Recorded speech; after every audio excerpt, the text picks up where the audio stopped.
आणि आम्ही branding, advertising, digital marketing तत्सम अनेक गोष्टी करतो. May now request Mr. Rohan Bankar, sir, to kindly deliver his presentation and share his valuable insights with all of us. Please welcome him with a huge round of applause.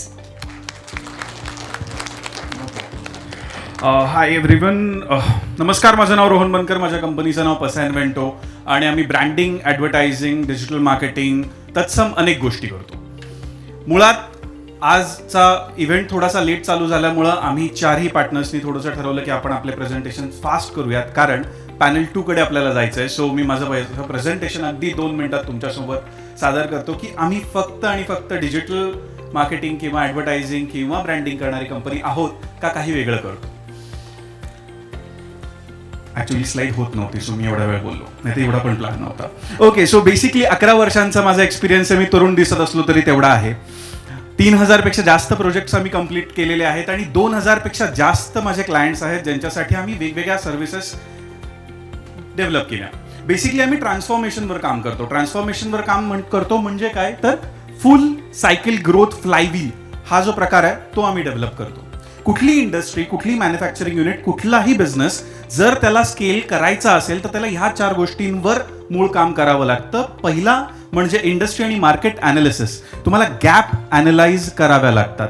दुसरं, तुम्हाला कॉम्पिटिटरचा analysis करावा लागतो. तुमचा competitor काय नाही करत आहे आणि तुमचा कस्टमर काय मागतोय ह्याच्या मधला गॅप ज्या मिनिटाला तुम्हाला लक्षात येतो त्या मिनिटाला तुम्हाला असं प्रॉडक्ट बनवता येतं जे अनडिनायबल आहे. तुम्हाला असं ऑफर बनवता येते जी अनडिनायबल आहे आणि ते करण्याचं काम आम्ही करतो. आता हे आम्ही कसं करतो, तर तुमच्याच इंडस्ट्रीमधले 20 वर्ष 25 वर्ष वेटरन जे एक्सपिरियन्स्ड लोक असतात त्यांच्यासोबत बसून, ज्यांना अनेक MNCचा अनुभव आहे, त्यांच्यासोबत बसून आम्ही तुमची स्ट्रॅटेजी ड्राफ्ट करतो आणि मग ती एक्झिक्यूट करतो. Once the strategy is locked then the execution part starts. मग तिथं अगेन मी एक रेग्युलर डिजिटलवाला, ॲडव्हर्टायझिंगवाला, ब्रँडिंगवालाच आहे. पण ह्या आधीच्या प्रकरणामुळे आम्ही रिझल्ट ड्राईव्ह करतो आणि त्याच्यातलेच काही रिझल्ट्स मी तुमच्यासमोर आत्ता शेअर करणार आहे. सो ब्रँड स्ट्रॅटेजीज आणि क्रिएटिव्ह डिरेक्शन्समध्ये आम्ही काम करतो, ज्यामध्ये आम्ही एखाद्या सामान्य गोष्टीला असामान्य दाखवण्याचं काम करतो. तुमचं ब्रोशर, तुमचं कंपनी प्रोफाईल, तुमचं एव्हरी मार्केटिंग प्रॉडक्ट तुमच्या क्लायंटच्या हातात जेव्हा जातं तेव्हा तुमच्या मीटिंगच्या आधी त्याच्या डोक्यात फिट बसतं की ही खूप मोठी कंपनी आहे, यांच्यासोबत काम केलं पाहिजे. या इव्हेंटला तुम्हाला जे काही ब्रँडिंग दिसतंय, जे काही स्ट्रक्चरिंग दिसतंय ते पण ह्याच पद्धतीने तयार केलेलं आहे आणि म्हणून कदाचित मला इथं बोलायला संधीही मिळाली असेल. So will come to next part. Okay, so industries ह्या नेहमी ना शाय राहिलेल्या आहेत. आत्तापर्यंत आपण बोललो, जे सकाळच्या संपादकांनी पण आपल्याला सांगितलं की बोललं पाहिजे, सांगितलं पाहिजे, आणि हे काही असे रिनाऊंड फेसेस आहेत ज्यांचं सांगणं आम्ही लोकांपर्यंत पोहोचवू शकलो.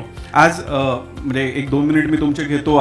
कालच रवी पंडित सरांचं निधन झालं, पण त्यांनी एक खूप छान गोष्ट मला सांगितली होती. मागच्या वर्षी जेव्हा आम्ही त्यांचा माईक हे केला होता, त्यांनी त्यांचे विचार लोकांसमोर मांडले होते. मी म्हटलं, सर एवढं वय झालं, एवढं मोठं तुम्ही अचीव्ह केलंय, आता तुम्ही काय पाहिजे. ते म्हणले एवढं काहीच नाही झालं. 4 वर्षांपूर्वी आम्ही 2 पार्टनरनी बसून ठरवलं की आम्हाला ॲक्च्युअल बिझनेसमध्ये काय करायचंय. 24,000 एम्प्लॉईज आहेत त्या माणसाकडे. तो माणूस आज म्हणतोय की मला 4 वर्षांपूर्वी कळलं. सो हे जे इन्साइट्स आहेत, हे इन्साइट्स जेव्हा लोकांपर्यंत पोहोचतात, तुमच्या कस्टमरपर्यंत पोहोचतात, तेव्हा तुमचा व्यवसाय वाढायला मदत होते. देन आम्ही स्पेस ब्रँडिंग करतो, कारण तुमचा फक्त ब्रोशर जाऊन उपयोग नसतो. तुमच्या डील्स तुमच्या ऑफिसला क्लोज होतात, तुमचे एम्प्लॉईज तुमच्या ऑफिसला बसतात आणि तिथं तुमचा ब्रँड एस्टॅब्लिश होणं गरजेचं असतं, जे मी तुम्हाला इथं दाखवतोय. मग त्यामध्ये फुटॉप सारखी कंपनी आहे जी स्वीडिश जायंट आहे, त्यांचे ऑफिसेस आम्ही डिझाईन करतो. किंवा again this is not an architectural or interior work, this is branding पर्स्पेक्टिव्हनं हे आम्ही डिझाईन करतो. नेक्स्ट इज आम्ही पूर्णपणे तुमचं डिजिटल ट्रान्सफॉर्मेशन करतो, कारण तुमची फॅक्टरी 2 शिफ्टमध्ये चालू शकते, पण तुमचं मार्केटिंग 24 तास चालत असतं. सो एक लीड जर्मनीमधली, स्वीडनमधली, मेक्सिकोमधली किंवा दौलताबादमधली, पण ती तुमच्याकडे येण्यासाठी तुमचं 24 तासाचं दुकान चालू पाहिजे, तुमचे 24 तासाचे एफर्ट चालू पाहिजेत आणि ते वेबसाईटपासून ते SEO, लिंक्डइन आणि ह्या वेगवेगळ्या पद्धतीत हे होतं. एक्झाम्पल म्हणून सांगतो, हुबळीपासून आत्ता सगळ्यांना माहिती आहे हुंडाईचा प्लांट इथे येतोय. माझ्या बऱ्याच क्लायंटला मी 2.5 वर्ष आधीपासून तिथल्या हुंडाईच्या वेंडर्स सोबत कनेक्ट करतोय जे इथं त्यांना सर्व्हिस देऊ शकतील. सो ह्या गोष्टी असतात ज्या स्ट्रॅटेजी आणि एक्झिक्युशन एकत्रित केल्यानंतर आपल्याला कळतात. Again there are few designs ज्या ब्रोशर्स आणि आम्ही हे करतो. काही पॅकेजिंग्स आहेत जे मी तुम्हाला शोकेस केले, कारण ही एक अगेन बिझनेसमध्ये किंवा मॅन्युफॅक्चरिंगमध्ये सर्वात हे आहे की B2B प्रॉडक्ट आहे, मी कशाला पॅकेजिंग करू, हा एक खूप बेसिक लोकांचं म्हणणं असतं. पण तुम्ही हे विसरता की त्याच्या शॉप फ्लोअरवर तुमचं हेच प्रॉडक्ट 24 तास असतं.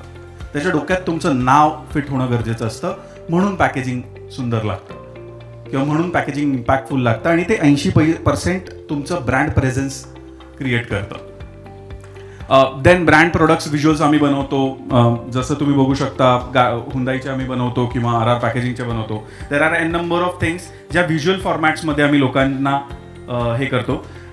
याचबरोबर तुम्हाला आठवत असेल तर तुम्हाला ना मागच्या क्वार्टरमधलं तुम्ही किती परचेस केलं हे आकडा नाही आठवणार, पण तुम्हाला तुमच्या 11व्या 12व्या वर्षावर 5व्या वर्षी आजीने सांगितलेली गोष्ट आठवते. मॅन्युफॅक्चरिंग इंडस्ट्री हे विसरत चाललेली आहे की त्यांना स्टोरी टेलिंग करायचे आणि ही गोष्ट आम्ही आमच्या क्लायंटसाठी करतो. वेगवेगळ्या पद्धतीच्या स्टोरी टेलिंग करून त्यांची एक एक परसेप्शन क्रिएट करून त्यांचा कन्झ्युमर बेस वाढवण्यासाठी त्यांना मदत करतो आणि हे खूप अमेझिंगली वर्क होतं. सो ओव्हरऑल मी एवढंच करतो. हे माझे काही टॉप क्लायंट आहेत. बट अपार्ट फ्रॉम दिस मला सांगण्याचा मूळ मुद्दा हाच होता की जोपर्यंत आपल्याकडे ना संत तुकाराम महाराजांचा एक आहे की तुझं आहे तुझं पाशी, पण तोच प्रॉब्लेम आहे की आपण सांगायला विसरतो, आपण सांगत नाही, कशाला सांगू असं वाटतं आणि मग म्हणतो मार्केट खराब आहे. सो आज ह्या कार्यक्रमाच्या निमित्ताने मला हेच सांगायचं आहे की मार्केट कधीच खराब नसतं, आपण चुकीच्या मार्केटमध्ये खेळतो. Thank you once again. This is Rohan Bankar from पसायनमेंट.